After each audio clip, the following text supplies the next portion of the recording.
Nagbabalik na naman ang inyong tagapaglingkod ng mga balita at pawang katotohanan lamang. Naging mainit nga usapin sa mundo ng social media. Talaga naman na hindi nga makakawala itong si Liz Satanas na ito sa Los Angeles. Matapos nga talagang maparatangan at talagang hinatulan na nga ng tuluyan ang kanyang sentensya. Dito nga natin makikita na talagang hindi na papalagpasin ng otoridad itong si Liz Satanas na ito dahil nga sa kanyang mga katiwalian at kabalbalan na ginagawa sa iba-ibang bansa at talagang nagpakalat ng mga pulburon. Ngayon nga ay hindi ito papakawalan ng otoridad dahil talagang may sapat na silang ebidensya. Ngayon nga ay binigyan na kung kailan nga ba siya papatuparin ang kanyang kasalanan, ang kanyang kaparusahan. Dito natin mapapansin na talagang hindi na nga kayang matiis pa ni Kuting ng Norte na makita itong si Liz Satanas na ito dahil ngayon nga ay gumagawa na itong si Kuting ng Norte ng mga paraan nang sa ganun ay malihis ang kaso at talagang makalaya at makabalik nga si Liz Satanas na ito sa bansang Pilipinas na nagbigay naman ng komento ang ating kababayan na hindi na muli mauulit at hindi na sana pabalikin itong si Liz Satanas at ituloy ang kanyang kaparusahan. While mga kaibigan, para nga sa karagdagang impormasyon, panoorin nga natin ang buong video. At kung bago ka naman sa aking channel, huwag kalimutan i-click ang subscribe button at notification bell para lagi kang updated sa ating mga bagong video. At para sa sulit viewers natin dyan, maraming salamat sa walang sawang pagsuporta. Mga ng YSL o ng mga kung ano-ano pa, mga designer, mga boutique sa Paris. Kasi imagine ninyo, napupunta ang kontrata sa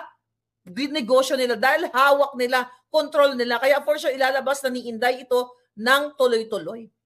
So win-win sila. Maliban pa sa kickback nila from that budget, tapos kumpanya ni Tambaluslos, ang aawardan ng kontrata, win-win ang mga putang ina. Now what? Kayo, mga teachers, kayo, actually whoever you are, nurses, doctors, ordinary, magsasaka, magbubukid, magtitinda, magta-tricycle driver, kayo ang apektado dito, yung mga anak ninyo. Kaya, di ba, walang maayos na classroom. Naaapektuhan yung mga anak ninyo, tapos papalabasin nila na during term ni Inday, wala namang lumabas sa balita na ang Nutriban daw ay may mga buk pinapakain daw yung mga bata. Eh di sana nag-file na kayo ng kaso kung pinakain ni Inday ni Sara ang mga bata ng tinapay na may mga ano tawag sila, yung mga insekto, yun ang term niya ginamit doon na mga bulok daw pinakain something. Kung di ba naman kahayupan, kababuyan ng mga buwaka ng inang to, binabaliktad nila, tapos si Sara pa ang nambubudol? Harap-harapan sila ang nambubudol sa inyo. Si Marcos Jr. ang nambubudol sa inyo. Sunod-sunod. Doon sa flood control project, sunod-sunod sa smuggling na pinoprotektahan. Di ba? Pinoprotektahan ni Martin Romualdez, ni Liz Satanas, ni Bangag Jr., pati si Zubiri noong 2023, nung pinutol nila o hinarang nila, kinancel nila ang hearing, Senate, and particularly congressional hearing sa Committee on Ways and Means na ipinapatawag doon si Michael Ma na inappoint ni Bangag Jr. at ni Liz Satanas as special envoy to China na isinekreto. Nandito po yan sa book na yan. Ayan ang details. Mag-email kayo sa book ni Attorney Vic sa Kingmaker. Nandito lahat halos ng inappoint ni Bangag Jr. si Michael Ma na ikinubli sa taong bayan.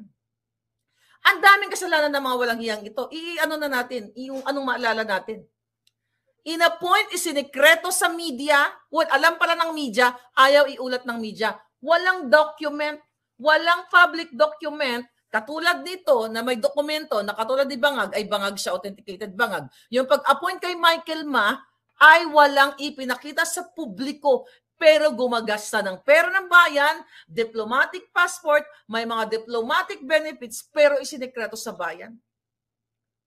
Hindi pa kayo nakalimutan nyo na. Nag-appoint si Marcos Jr. at si Liz Satanas ng Amerikano. Natural born American. Naalala nyo na. Sino? Si Paul Soriano, asawa ni Gonzaga. Doon pa lang niloloko na kayo, nag-appoint ng Amerikano. At doon pa nakapwesto, zero budget daw, di ba? Nag-apwesto pa sa Presidential Communications. Napakahalaga, di ba, ng mga, kung matinong gobyerno ang mga komunikasyon, national security, pero nag-appoint ng Amerikano. Yun ang mga kasalanan ng gobyernong ito. Tapos kayo, okay lang? Against, it's your life. It's not my life anymore because my life is here. Alam nyo na, kaya lang ako nagsasalita kasi gusto ko sana na kayo ay magkaroon ng totoong pagbabagong buhay. Pagbabango ng buhay. Totoong may 20 pesos na kilo ng bigas. Pero patuloy kayong naghihirap, nasasadlak sa karimlan ng mga bangag. Bumabalik ang mga adictos benedictos dahil ang pinuno ninyo ay bangag na bangag. At walang habas na nagnanakaw ng pera ng bayan. Ipinakita ni Inday Sara ang video doon sa Congress na may mga inattach na mga listahan. Okay? Ang grupo, ang sindikato na si Tambalusos at si Saldico para makakubra sila, makanakaw sila sa kaba ng bayan. And I think, I'm just praying to God na whoever ang maging next president, i-abolish ang Congress. Kasi they're not there. Ang sabi pa ng mga buwaka ng ina, they're representative of the people. No. They are jejimon.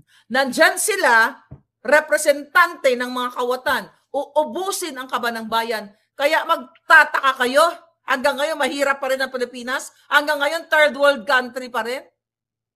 Magpapatayo ang tino-tino ng kalsada, bubungkalin ang kalsada, di ba? Nakikita nyo naman sa Facebook o social media.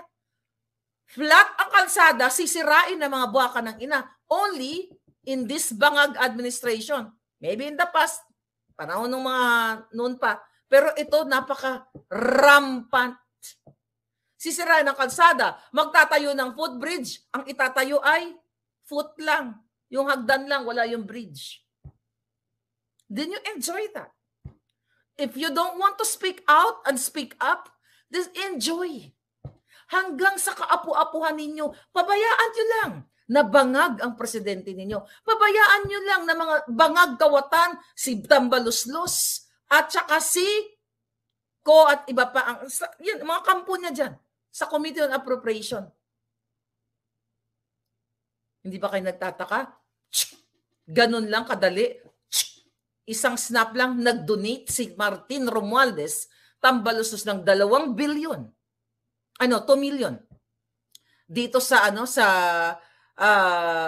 Harvard University. Na yung $2 million na yan, we're talking dollars, 'di ba? Pwedeng i-donate sa inyo. Ay pagpatayo ng mga eskwelahan. Wala nga siguro kung mga bangko, yung mga bata diyan ng maayos, baka may mga pako pa mga nakausli diyan or something na delikado yung sitwasyon ng ating mga kabataang estudyante. Pababayaan nyo na lang ba ito palangga? Narinig nyo na si Bangag na sobrang bangag. Na gustong gurgurin ang mga KOJC. Dahil gustong i-capture si Pastor Kibuloy. Pahirapan kayo. Alam mo ang mga Duterte, kahit anong ginagawa ng mga hinayupak na yan, hindi yan yung mga hinayupak na mga bangag, hindi apektado ang mga Duterte. Sa bawat panggigipit ni Bangag Jr. ni Tambaluslos sa mga Duterte, ang nagsasakripisyo taong bayan. Hindi, temo si Sara katapang. Hindi nila kayang itumba yan. Pero sino ang natutumba minuminuto, sigo-segundo? Kayo. Kayong mga taong bayan. Kasi wala kayong boses na duwag kayo. Mamamatay kayong duwag. Mamamatay naman tayong lahat, mas masarap mamatay ng matapang kaysa sa duwag. Ginagago kayo ng mga hinayupak na to. Yang si Tambaluslos, ano ba yan? Ano kinatatakot nyo dyan? Matapang lang yung mga hayop na yan. Actually, napag-usapan namin ni Cathy Binag yan eh. Sabi niya, sis, matatapang lang yung mga yan kasi may bodyguard. Pero pag hinamon mo ng suntukan yan, Diyos ko, duwag yung mga yan. Which is true. Kaya nga sabi ko, hinahamon ko, pitikin ko yung itlog ni Bangag eh. Isang ganito ko lang, tumba lahat yung mga yan. Kasi walang practice sa mga yan sa mano-mano ng buhay. Ako bata pa lang ako, boksidor na ako sa mga kasagingan. I'm serious. Kasi ang pinagkaabalahan ng mga yan, magsinghot ng pulburon, magnakaw, lumamon ng kabanambayan, samantalang kayo, mga obrero, mga magsasaka, banat na banat kayo ng buto para sa pamilya ninyo, pero ang hirap makaahon. Kasi pinapatay nila yung negosyo ninyo. Paano pinapatay ang negosyo ninyo? Nakita niyo mga farmers? In the past, during Marcos Bangag administration, tinatapon nyo na lang yung mga repolyo ninyo. Ang mga may pagkakataon na yung mga sibuyas na mga nabulok, di ba? May tumaas yung sibuyas, naging 800, later on,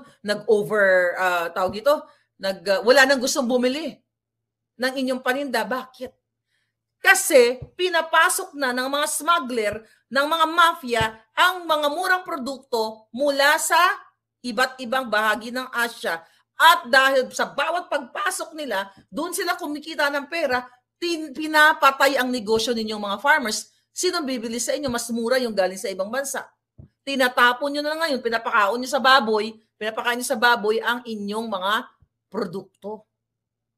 Nakita nyo? Paano kayo makakalaban sa buhay? Kahit anong sipag mo, dahil ang gobyerno ang kumikitil ng inyong kabuhayan, ang inyong kinabukasan ng inyong mga anak. So get out from your house. Speak up. Regaluhan nyo ang mga sarili nyo sa araw ng birthday ko, September 21. Get out from your house. Go to Liwasang Bonifacio kasi everyday naman dyan. Peaceful. You pray to God na magmilagro ang Diyos, na mawakasan na ang bangag na bangag every single day.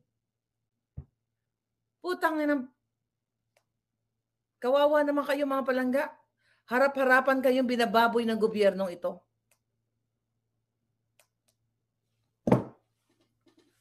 Go is corrupt. Beware of Tulfo, sabi ni Lady Lee. Ang kapal ng mukha mo bangag. Binabawasan sahod kumante sa tax na nakawin mo lang pala, sabi ni Sky. Ayun nga ang sinasabi ko sa inyo. Kailan po kayo kikilos? Si Maharlika, ulit-ulitin ko to dahil totoo. Tinataya ko buhay ko dito. Since 2022, the moment na nag-speak out ako, lahat ng ating expose, revelasyon na si Lisa Tanas, si Marcos Jr. ay kidnapper, smuggler, kawatan. Ano pa ba ang pruweba? Yumaman ba kayo? Gumanda ba buhay nyo nung pumasok si Bangag Jr.? Sama-sama tayong babangon muli. Ang bugas magiging 20 na lang. Asan na? Oh, ano sabi nila?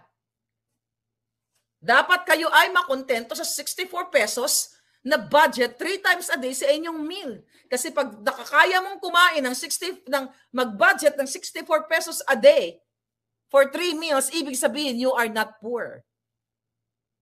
Ano? Paniwala pa rin kayo mga palangga na ano man? Tayo rin ang mga Pilipino ay may pananagutan, sabi ni JK. Din dito, gusot ng Pilipinas, takot tayo harapin ang mga mali ni BBM, ni Bangag Admin. Noon pa tayo, ng paraan bago ito lumaki ng ganito pero hindi pa huli. No. Actually, if you realize it, laging sinasabi natin ganito kasi yung mga mahirap, nagpapabayad sila, nagpapabili sila ng boto nila. Okay, ganon. Tuwing eleksyon, may nag-aabot. Ito na nga lang, pumundo ng ilang bilyon si Tambaloslos doon sa Davao, di ba? Ito, few days ago, namudbud ng 5,000 pesos ayuda mula kay Martin Romualdez. Pera niya ba yun? Ginagamit nila yon, pinagre-register yung mga tao, kinuha yung information nyo kasi gagamitin nila sa susunod na eleksyon. Nakita nyo? Tapos kapalit ay ayuda 5,000 pero yung iba nagrereklamo, hindi naman daw 5,000 ang nakarating sa kanila. 1,000, 2,000. Okay, let's talk about this. Kaya sila nag-ayuda, hindi lahat dahil naaawa sila sa inyo. Binili nila yung pagkatao ninyo. Pero hindi ibig sabihin na kasalanan ninyo yon. Wala, kasi dahil sa comment ni Jakey, hindi yan totoo na kasalanan ng mga Pilipino. Kaya tayo nag-i-elect ng leaders. Umaasa tayo na itong mga leaders na ito, at katulad sa Congress, kasi ang sabi nila, there are representative of the people. Sila po yung may kasalanan, hindi yung mga ordinaryong tao na pumipila dun sa mga pinamimigay nilang pera at bigas galing sa kaban ng bayan. You guys are victims. Pero you are right, kasalanan din ng iban, kasalanan ng mga duwag. Get out, speak up. At sabi ko nga, I'm praying, sabi ko, Lord, kailan ba magkakaroon? Sabi ko, si Pangulong Duterte, oo, sabi ko ganon, matapang siya, may improvement. But I want more than Duterte. I want me. Kidding aside, why? Diba sabi ko sa inyo, first week ko pa lang, ipa-expedite ko anong pwedeng gawing batas na i-gitay legally ang lahat ng mga kawatan na yan. Believe me, pag merong politiko, o not politiko, merong leader na sumunod, sino man yung leader na yan, na sa first 6 months niya, ipagugurgur lahat gamit ang batas within 6 months, ipagugurgur lahat ng kawatan. Kasi maglilid siya by example, hindi siya pwede magnakaw. Kasi, pag nagnakaw siya, hindi siya yung hinahanap natin. O ulit na naman tayo, magdadadakdak na naman. But I think, I don't know, sabi ko, kapag natanggal na si Bangag, I will stop talking about politics. Pero sinabi ko din sa inyo dati, sabi ko, pag nanalo si Bangag, naku, babangon ng Pilipinas, ayoko na magsalita ng politics, susuportahan ko na lang yung mga project. Eh, binudol tayo, ito na naman ako. Kaya hindi na ako mangangako. I will just do the right thing. Di ba? So ngayon, mga palangga, kasalanan ng mga magnanakaw. Ang mga tao kapit sa patalim. Wala nang makain, syempre. Yung mga namamalimos. Pwede nang madabaltaan sila tambalusos, yung gobyerno pupunta daw doon, mamimigay ng pera. Kapit sa patalim, kahit ako sa ganyang sitwasyon, pupunta ako. Hindi tayo lahat pare-pareho ng mind. Kaya wag niyong balahurain, o wag niyong yurakan yung mga tao na mga pumipila doon.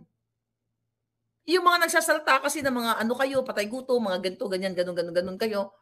You don't know kung paano maging mahirap. You don't know kung paano kumalam ang sikmura. Kaya kung makaarte kayo, o baka yung iba, nag-acting lang na mga mahirap kayo, hindi nyo alam kung paano maging mahirap nang wala kang isasaing. Kaya sila'y kapit sa patalim. Sino ang may kasalanan? Eh di nasa Congress, eh di nasa Office of the President si Bangag. Dahil ang ginagawa niya, imbis na mag-lead, nakipagbuljakan sa asawa niya, kapag bangag na bangag sila, nakipagtsuktsakan sila ng groupie. Kung may group chat, merong tsuktsakan group o swingers. 'Di ba? Toro, ano ba 'yan? Nagtuturo-torera mga buwaka ng Ginemes. You get out from your house. Enough is enough. Yung mga sumisigaw noon, never again, never again. Paulit-ulit ko sabi sa inyo, lumabas kayo, manindigan kayo. Hindi ito tungkol kay Sara Duterte. Kahit anong mura nyo dyan kay Sara at kay Pangulong Duterte, the issue now, nilalamo nila ang pera ng bayan ng mga bangag. Ninanakaw nila, binabayad sa mga kabit, pinangbibili ng Hermes, binibili ng mga diamante, nagpapasikatan sila tuwi na lang, araw-araw. Akala mo, may fashion show dyan sa Congress. Hindi mo na nakikita mga buwaka ng ina, araw-araw nakapag-fashion show. Akala mo, buti sila kung mga may itsura. Eh parang mga ginamos, ang mga nilukot sang ginamos ang mga itsura. Basta na kung bagay. Ang ilang mga itsura parang nilukot na papel. O parang mga ampalaya yung kanilang mga... Anyway. My God, kaluoy man ang akon bando, kaluoy man ang bayan ko. Kaluoy, why? Pansinin nyo, every zona, every day, pasikatan ng Hermes, pasikatan ng Chanel, palakyan ng diamante. Ay magkano lang ang sweldo ng mga yan? 200 to 300,000? How can you afford that kind of lifestyle kung hindi ka nagnakaw sa kaban ng bayan? How can you afford that lifestyle kung hindi nagnakaw yung mga yan? So you have to end them. Ang dami na pong nagsalita. Nakita nyo na panggigipit, gugurgarin kayo ni Bangag Jr. Siya ang nag-utos para may mamatay doon sa KOJC. Siya ang nag-utos para hukayin yung lupa kasi meron daw heartbeat. Siya ang nag-utos lahat. Nahirapan ang mga KOJC family and they are Filipinos. This is not about Duterte dahil kaibigan ni Kibuloy. This is about ginawa ni Bangag Jr. ni Torre na pahirapan kayo dahil ang interes nila kamkamin ang propriedad ni Kibuloy. At pahirapan ang Duterte para sabihin, okay, control na namin. Kami ang powerful. Imagine nyo yan. Okay lang magurgur ang mga Pilipino sa KOJC compound. Masira ang kinabukasan dahil galit ka sa isang tao. Paulit-ulit natin sinasabi. Nakita nyo? Get out from your house, mga palangga. Kung hindi kayo kikilos, kailan? Kampong Chicken, what can we expect from a narco state with narco politics led by narcotic presidency and Pulboron narcotic lower house? You can plead Lucifer to do good deed. Exactly, Kampong Chicken. Yeah, kumusta naman ang Maharlika Fund and PhilHealth Fund? Kumusta na nga pala yun? 90 billion yun. And program funds, 800 billion.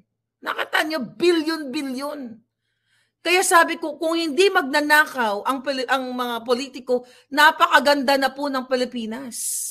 Asa na sinasabi ni Marcos Jr., kung hindi na palis ang tatay ko, parang Singapore na tayo ngayon. Julul, malala pa tayo sa Suriname. O sa, ano bang pinaka-worst ngayon na bansa sa Pulburon? Yun ang Suriname, you Google that. Parang 50% yata dyan, pulburonic eh. Napanood ko lang dun sa Netflix series. Anyway, real story yata yung napanood ko.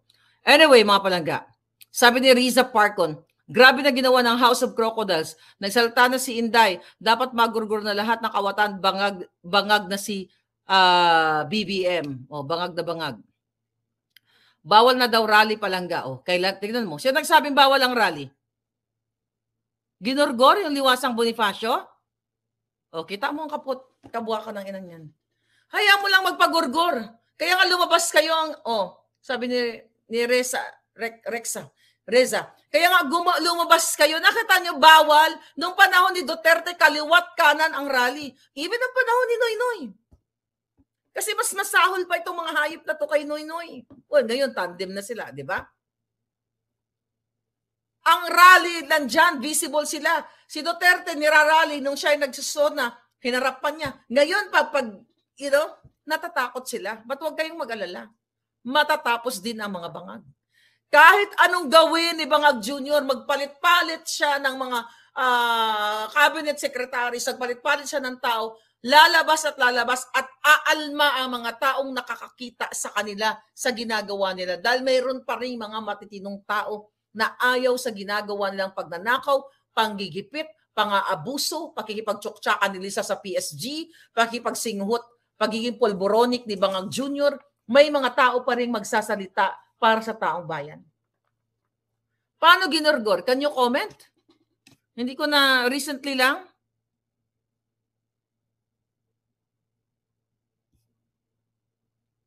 Hindi binigyan ng permit? Pinalis ang maisog? O, kita mo, sabi ni Amboy Wally. Mamaya, tignan natin yan palangga. Mag-renew lang daw ng permit. Billion budget, walang question ang kongresista. Okay, we'll talk about that. Sabi Miss Marlica, masyadong defensive yung Rizalde ko, halatang guilty. Exactly! Halatang guilty talaga siya palangga kanina. Kasi sabi ko nga, hindi, ang pinag-uusapan doon ay budget ni Inday Sara. Pero ang sinasabi niya dito, yun nga, yung 25 million. Okay? At sinasabi niya na hindi daw, yun nga, hindi nirerespeto ang Congress. Paano mo re-respetuhin lahat kayo? Kawatan dyan, mga hayop kayo? Anong respeto na sinasabi mo ko? Ha? Saldi ko.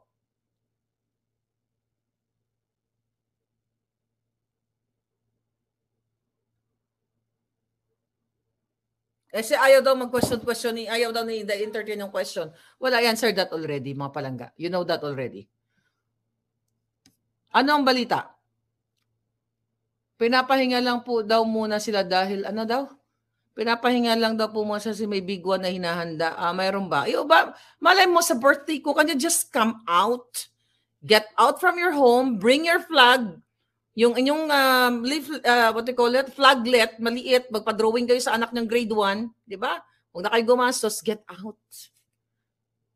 Palangga, Maharlika is talking halos every single day, every night, every day. 24/7, hindi naman tumitigil yung mga bunganga ko dyan sa social media. Wakasan nyo tatong bangag na to, maluoy ka mo. People power na sabi ni Imagine. Kayo, mga kapwa ko, Katoliko, wala ba kayong moral obligation sa inyong mga sarili o sa inyong mga pamilya na ginagawa na to, kahayupan ni Marcos Jr.? Ayan na po, authenticated bangag yung inyong presidente. Sinuportahan ko yung putang inang yan. Yung buwa ka ng hindot na yan. Sana nga kunin na lang siya ni Las Satanas, no? Hindi na abutin sa birthday niya. Ed Laguda, salamat kayo langga. May pa-concert sa Ilocos Norte kasi birthday ni Senior. Birthday nga pala ni Senior ngayon. Maharlika, nasa Davao City kami. Di kami makasali sa mga people who sabi ni Ankin, no, you can join. Pero dyan lang sa Davao. Hindi na naman kailangan pumunta ng Maynila. Magpakita lang kayo ng support. And I hope meron naman siguro magli-lead dyan. Manawagan tayo sa birthday ko, September 21. Tapusin na natin sila. Regalo nyo na sa bayan yon. Actually, regalo na rin sa akin because I'll be the happiest person in the world kapag natapos na ang mga bangag. At ipagpapatuloy natin ang panawagan sa susunod na gugurguri, mag-iapasa ang gurgur punishment. Ako talaga, I'm serious. Araw-araw ko inisip, sabi ko, kung ako nandyan, if I have the power, kung ako yung susunod na maging presidente, diba? Ito, ikwentuhan lang naman, ha? Kunyari, nag-iinuman tayo ng kape. Okay? I'm serious. Magkukuha ako ng pinakamagaling na mga abogadong may puso. Check mo yan. Pwede ba natin ipasa na yan? 1 month, gorgorin silang lahat. Yung sabi ng abogado, pag nakita ko mukhang magnanakaw, ikaw na mo nagurgur. Ikaw ang abogadong hinar ko. Nagnakaw ka na. Ako nagugurgur sa'yo. But seriously speaking, kaya yan. Alam niyo, pag may magkaroon ng batas sa Pilipinas, i-expedite, bilisan yung batas na yan, lalagpasan nyo ang Singapore, ang Europa, Amerika, Diyos ko po. Lalagpasan nyo lahat. Ang saya ng Pilipinas. Ang ganda ng ating mga dagat. Ang ating mga pananim. Ang sarap siguro, no? Para tayo nasa Garden of Eden. Di ba? Ang saya. Nakita mo yung mga bulaklak na blooming sa inyong mga ugsaran, sa inyong mga backyard. Nakakalakad kayo kahit maiwanan nyo yung wallet ninyo. May magsusuli kasi takot magurgur. Batas lang, pangil lang ng batas. Pero kapag walang, pero pag walang ganong klaseng leader, you know what, I'm serious. Pag nagmilagro ang Diyos, pero kailangan ko muna, anyway, pag ako nandyan, gurgur lahat yan. Ibubuwis ko buhay, tapos sagutin ko lahat ng kasalanan ko sa langit. Okay? Sabihin, ikaw, yan, Maharlika na yan. Pinag-uusapan ka sa international media, yung babaeng yan, manggugurgur. I'll be proud of it. Yes. Sa pamumuno ko, ginurgur ko silang lahat. Kasi kawatan silang lahat. May angal. Gusto nyo akong parusahan? Okay, fine. Pero I don't think so. Baka mamahalin nyo ako ng pinakabongga. Mamahalin nyo ba ako pag pinagurgur ko silang lahat? Pag ako presidente nyo? Dapat yan sabihin natin kay Inday. Day, pag ikaw na, lalo ka naman, gurgur mo lahat. Magpasa ka ng batas, executive, kung ano man ang batas. Okay? Daryl, gurgur lahat. Matatakot yung mga yan. Kahit yung simpleng batas trapiko Yung mga sumisingit-singit na ganyan. Bakit? Pare-pareho naman diretsyo. Gumaganon-ganon, nagbabanggaan. Kasi walang disiplina. Pero pag binigyan mo ng ultimatum yan, pag minanduhan mo yung pulis, mga traffic officers, eto. Wala nang warning-warning. Well, sa una, you have to educate, disseminate ka ng information. Bigyan mo muna ng warning. Sige, para sabi mo na niyan man, di ako makatao. O kahit 3. O, first offense, warning. O, wag mo na ulitin. Pangatlo, kulong ka na. Wag naman gugurgurin. Traffic lang naman yon, di ba? Yung magnanakaw talaga, pulburon, kawatan, smuggler, lahat, kidnapper, yan. Katulad ni Lisa, yan ang ginugurgur. Kaya pag nawala yan, dapat i-approve ka agad ni Inday para magurgur si Lisa. Kidnapper yung mga putang inang yan. Smuggler pa. Sabi ni Joy Lovely, yes, shoutout pa lang, mamahalin ka namin. Todo pag nagurgur mo ang lahat ng mga di ba? I love that. Yan ang panawagan natin. Alam mo, pwede mangyari yan. Pwede mangyari yan. Pangil lang ng batas. Takot yan mga yan, pati polis eh. Kasi, instead na magnakaw yan, yung ginawa ni Pangulong Duterte, kulang pa yun. Yung mga polis, magkano inano sa inyo, dinoble kayo, 29,000, 30,000 ang sweldo nyo? Kesa mapunta sa mga kapangangawat, 100,000 kagad ang sweldo nyo kada buwan. O, di ba? Kaya yan, doable yan. Kasi, tignan mo yan, yung 1.4 billion na sa baha daw, flood control, wala na napunta. Eh yung 1 billion na yan, everyday, bibigay ko sa police, bibigay ko sa AFP, di ba? Laasan ng sweldo, benepisyo paara lahat. Di ba? Ang saya-saya ng Pilipinas. Tapos wag nahuli ko si General na ito nakita-nakaw, bitay ka agad. Eh, may susunod, hindi na magnanakaw yung mga yan. Meron man, sa history ng mundo, hindi mo mape-perfect, hindi mo mazizero, pero at least matatakot sila. Ha? Kung yung nakikinig ka ngayon, kung sino ka man ng susunod na leader, can we do that? O mga abogado dyan na magagaling, maghanda na kayo ng batas kasi ipopropose natin yan. Kung anong pwedeng remedyo dyan, yung mga matatalinong mga lawyers dyan, anong remedyo natin, ipopropose natin yan sa susunod na presidenta. O ito daw, propose ng mga palanggang Maharlikans, gurgurun nyo daw sila isa-isa lahat. Only one life to live in this world. Ano pa ba kailangan ng mga buwaka ng inang to? Bilyon-bilyon ninanakaw. Paano mo uubusin yan? Hindi mo madadala sa hukay yan. Bakit hindi mo i-share yan sa mga tao? Imagine yung mga palangga, ulit-ulitin natin. Nagpa-party sila everyday sa Malacanang. 50,000 ang wine nila. Pataas, isang bote lang.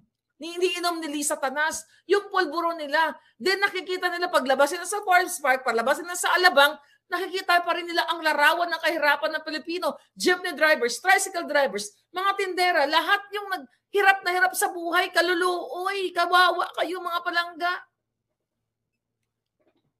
I want to see the Philippines one day na lahat ng tao nagda-drive.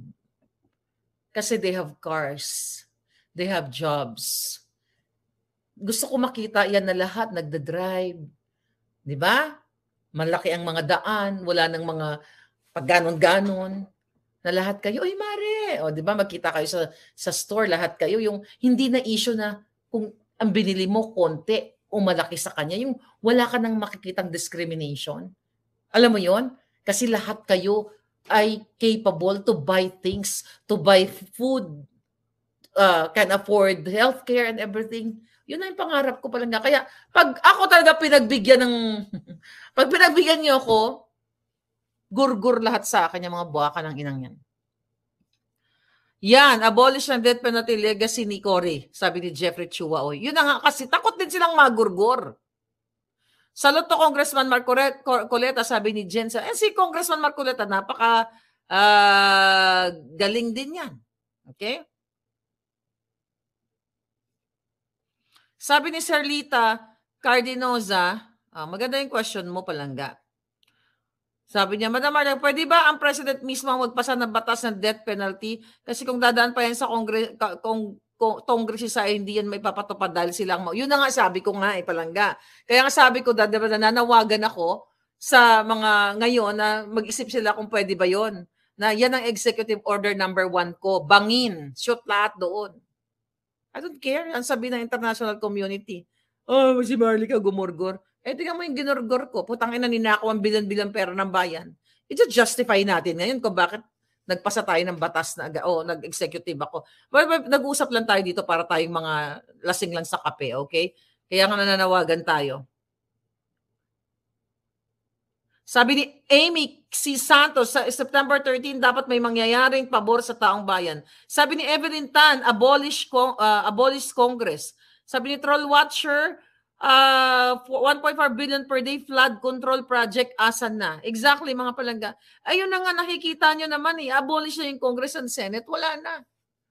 Kaya pala ako sa COMELEC, nagdagdag sila ng 8 billion. Nasabi ni COMELEC, hindi naman nila na-request, malamang kukunin din nila yon. Sabi ni Ako Bisaya, okay, kaya na nga, yun na nga eh. Kaya dapat wakasan na natin. Kayo mga, well, I don't know, bakit ganun kasarado utak ng mga trolls.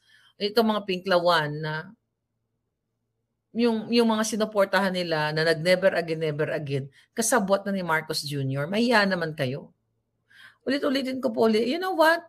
Sometimes nakakapagod itong laban na ito. Pero kung mapapagod ako, wala na yung, mamimiss yung nga bells ko, di ba? Mamimiss yung nga bells ko. So kahit may death threat ako, tataya ko ang buhay ko kasi ito talaga, hindi po ako takot mamatay. Hindi ako takot mamatay kahit nasa sapakan. Pero hindi natin sila bibigyan ng chance na tatry do rin nila ako. Pero kung gusto nyong matapos na yung problema, kasi hindi ako takot matsugi eh. Invite mo si Kuting. Hire kayo ng ring para tapusin ko laban. Kahit lalaki yan, tatapusin ko. Favor sa mga Pilipino. Pag ano kayo, mag-hire kayo ng ano dyan, ng place. Anyway, mga palangga, it's just so sad. But again, ito mga nangyayaring ito, sabi ko nga sa araw-araw, adya ng Diyos to. Sa seryosong usapan, lahat ito ipinakita ng Diyos sa inyo. Ginamit ako ng, I may sounds like biblical now, pero naniniwala ako na ginamit ako ng Diyos. Ginamit ako para ako magsalita dito. Kasi lahat, nangyayari, lahat ito may dahilan. Kasi sabi nga, kailangan mong magsakripisyo. Kailangan mo munang mag-sacrifice. Kasi at the end of the day, or at the end of the tunnel, there is a silver lining. And I can't wait for that silver lining. Na makita ko yung mga palangga ko, mga kababayan ko, na hindi na pinahirapan sa airport, mga OFW, na option na lang ang pag-abroad. Alam mo, nakakaawa yung mga OFW. Kapag ako nagpunta sa ibang bansa, nag-travel si Inday, kaya talagang ang puso ko nakikipag-usap talaga sa OFW, naawa ako sa kanila eh. Na iniwan ninyo, yung mga anak ninyo. Kasi katulad nyo rin ako palangga. Na iniwan ang mga anak, umiiyak, gabi-gabi. Anak, malapit na tayo magkita, anak. Mama, masaya ba dyan? Sabi ng mga anak ko, bata pa sila. Mama, masaya ba yan sa Amerika? Oo, anak, ang saya-saya dito. Tapos tumutuloy yung luha mo. Alam mo yung mga ganun, alam ko yung nararamdaman ninyo. Bago ako sa Amerika, tipid na tipid. Ni $5 na kape, hindi ko binibili yan dahil kinukumpute ko. Naku, pambili din to ng bigas. Lahat kinukumpute ko. I know how you feel bilang isang OFW. Kaya gusto ko sana, may kausap nga ako eh.